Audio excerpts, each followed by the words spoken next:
Mga ka-art lover, maniniwala ba kayo dito na ang sunglasses na ito ay tatagos sa damit ng tao, sa dingding, o kahit saan man ang cover ay pwedeng tagusan ito. Ito yan. Tatagos daw siya sa mga jacket, ganyan. Sa kamay, tatagos, makikita ang buto mo. Ito yung now Word Up na brand. Now Word Up. At mabibili ito Chinese product sa online shops. Ay pati plato Chinese made. Kung magsusugal ka, pwedeng mo suotin ito. Makikita mo yung baraha. Yung ilalim ng baraha. Kahit mga babae daw, yung damit, nakikita daw yung loob ng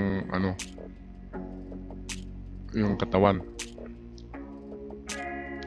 Kaya kung ganun, dapat ang sunglasses na ito ay dapat nasa presyo ito na 1 million.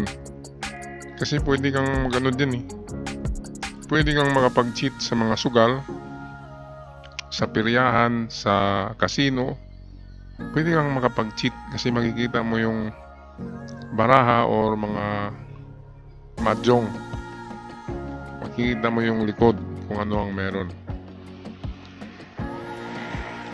Katulad din ito nung kung napansin nyo, yung in-upload ko na sunglasses na tatagos daw sa lupa at madaling ang makakuha ng mga ginto at iba pang mga mamahaling bagay na nakabaon kasi X-ray vision daw yun na sunglasses. Pero dalawang patong yun, ang lens niya dalawa. Ito wala isang lens lang to. Paano nagkaroon ng ganyan na magic?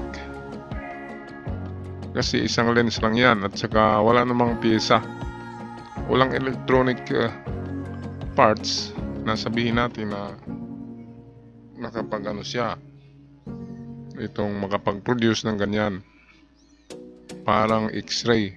Ayan grabe, super galing. Kaya kung ano ang naiisip niyo mga katiyats, mga ka-art lover, bibili ba kayo nito? Alam niyo naman na hindi talaga yan ganyan ang epekto, di ba? Baka sunglasses lang yan. At kung bibilhin niyo sa online, mabibili lang ng 1,000 plus. Mura-mura naman. Kaya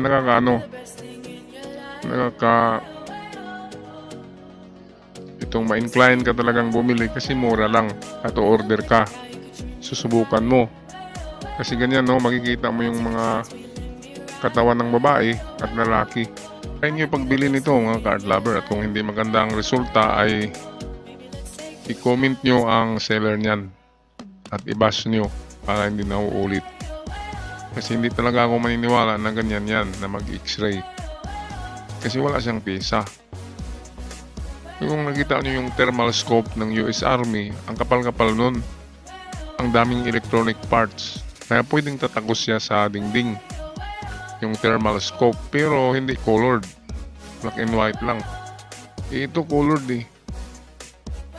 kaya magaling kung ganyan, kung totoo ay super ganda at super mura. Alright, so yan lang ang ating kakaibang bagay ngayon na nasa online na makikita natin na kakaiba.